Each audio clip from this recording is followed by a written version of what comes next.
Selamat pagi adik-adik. Kita jumpa lagi dalam Do Re Mi edisi Jumat 4 Februari 2022. Apa kabar semuanya?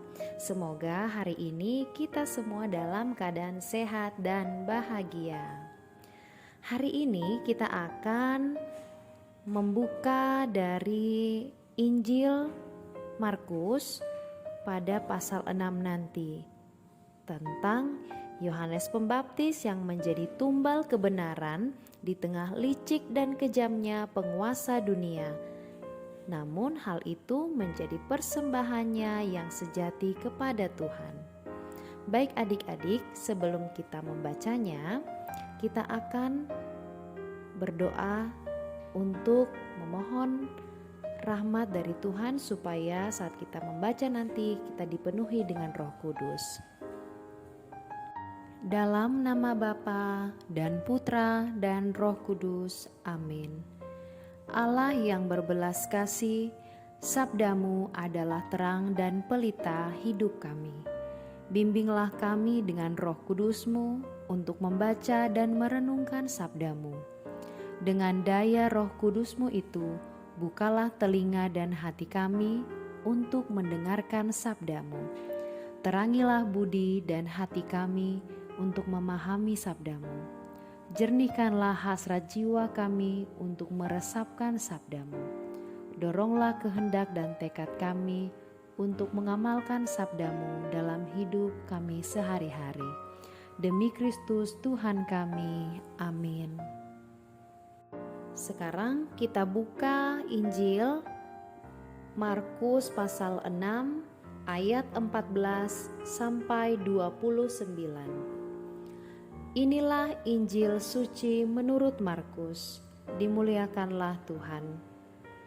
Pada waktu itu, Raja Herodes mendengar tentang Yesus, sebab namanya memang sudah terkenal, dan orang mengatakan, Yohanes Pembaptis sudah bangkit dari antara orang mati, dan itulah sebabnya kuasa-kuasa itu bekerja di dalam dia. Yang lain mengatakan, dia itu Elia. Yang lain lagi mengatakan, dia itu seorang nabi sama seperti nabi-nabi yang dahulu. Waktu Herodes mendengar hal itu, ia berkata, bukan, dia itu Yohanes yang sudah kupenggal kepalanya dan kini bangkit lagi. Memang Herodeslah yang menyuruh orang menangkap Yohanes dan membelenggunya di penjara berhubung dengan peristiwa Herodias, istri Filipus saudaranya, karena Herodes telah mengambilnya sebagai istri. Karena Yohanes pernah menegur Herodes, tidak halal engkau mengambil istri saudaramu.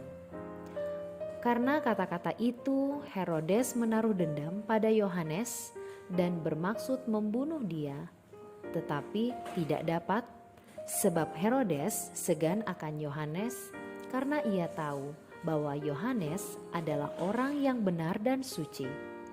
Jadi ia melindunginya.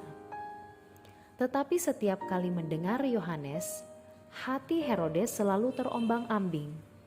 Namun ia merasa senang juga mendengarkan dia.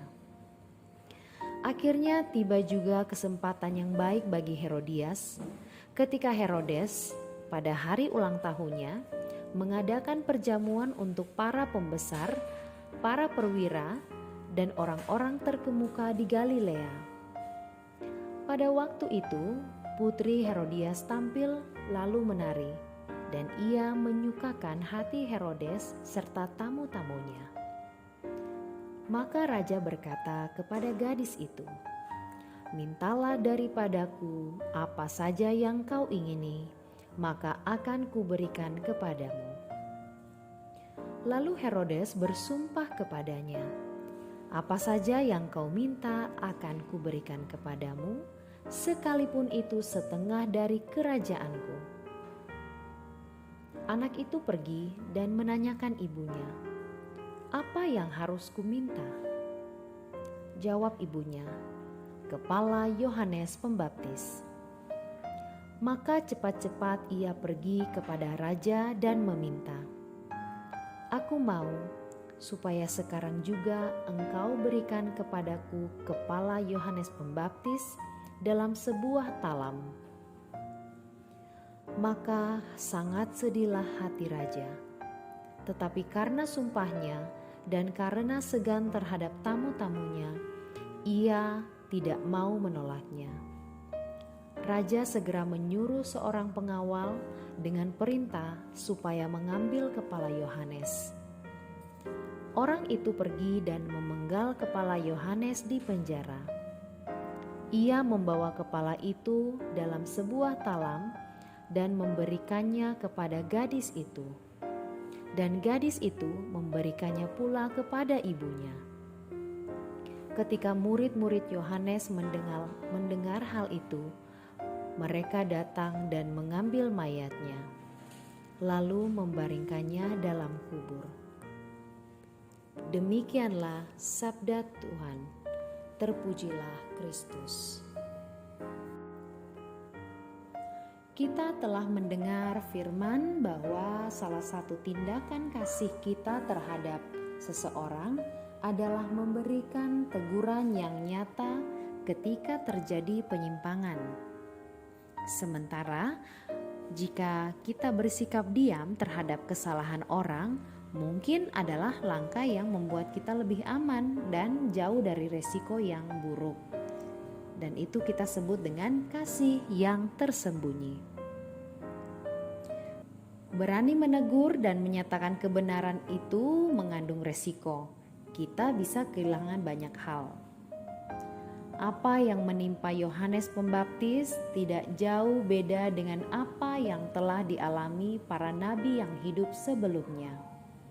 Mereka sama-sama menjadi penyampai pesan Tuhan, menyatakan kebenaran di tengah bangsa yang bengkok hati, dan kemudian mengalami akhir hidup yang sama, yaitu kehilangan nyawa.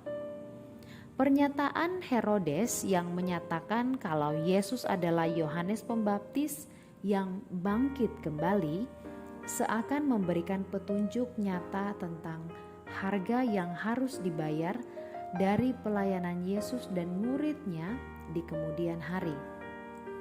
Bahwa Yesus akan mati terpaku bagai penjahat dan muridnya akan menderita aniaya sebagai para pemberita kebenaran. Menjadi pengikut Kristus yang sejati berarti kita siap menjadi pemberita kebenaran di tengah situasi yang penuh penyimpangan. Namun kita pun disadarkan bahwa menjadi pemberita kebenaran ada harga yang harus dibayar, ada resikonya. Karena ketika berdiri teguh dalam kebenaran, memang kita tidak mungkin sampai kehilangan nyawa, tetapi kita bisa kehilangan sesuatu, seperti kehilangan promosi dalam pekerjaan, kehilangan reputasi, kehilangan rasa keadilan, dan lain-lain.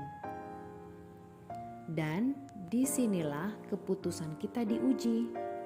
Apakah kita siap berdiri di atas kebenaran dengan segala resikonya, ataukah kita akan ikut berlaku menyimpang asal hidup aman? Semoga adik-adik diberkati dengan renungan hari ini.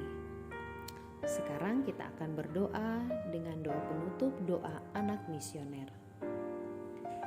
Dalam nama Bapa dan Putra dan Roh Kudus. Amin. Tuhan Yesus, Engkau diutus Bapa menjadi berkat bagi dunia, menjadi selamat bagi manusia. Utuslah kami anak-anak-Mu di Indonesia untuk menjadi sahabat yang kuat bagi yang lemah, sahabat yang rela berkorban bagi yang menderita payah, sahabat penghibur bagi yang sakit dan gelisah.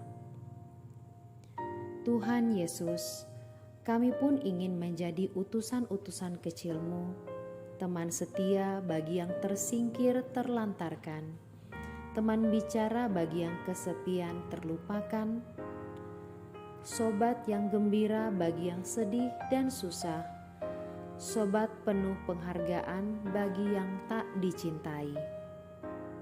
Tuhan Yesus, utuslah kami kini dengan bantuan Roh Kudus-Mu menjadi garam dan ragi yang baik, menjadi terang dan obor yang cemerlang, membawa kegembiraan dan pengharapan.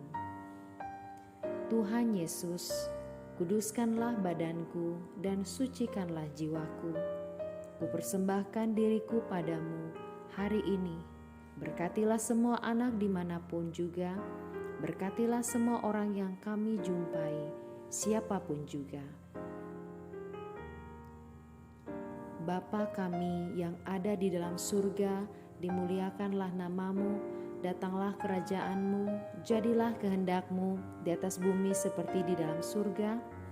Berilah kami rezeki pada hari ini, dan ampunilah kesalahan kami, seperti kami pun mengampuni yang bersalah kepada kami. Dan janganlah masukkan kami ke dalam pencobaan, tetapi bebaskanlah kami dari yang jahat. Amin. Salam Maria, penuh rahmat, Tuhan sertamu. Terpujilah engkau di antara wanita, dan terpujilah buah tubuhmu Yesus. Santa Maria Bunda Allah, doakanlah kami yang berdosa ini, sekarang dan waktu kami mati. Amin. Kemuliaan kepada Bapa dan Putra dan Roh Kudus, seperti pada permulaan, sekarang, selalu, dan sepanjang segala abad. Amin. Dalam nama Bapa dan Putra dan Roh Kudus. Amin. Sampai jumpa lagi di edisi berikutnya.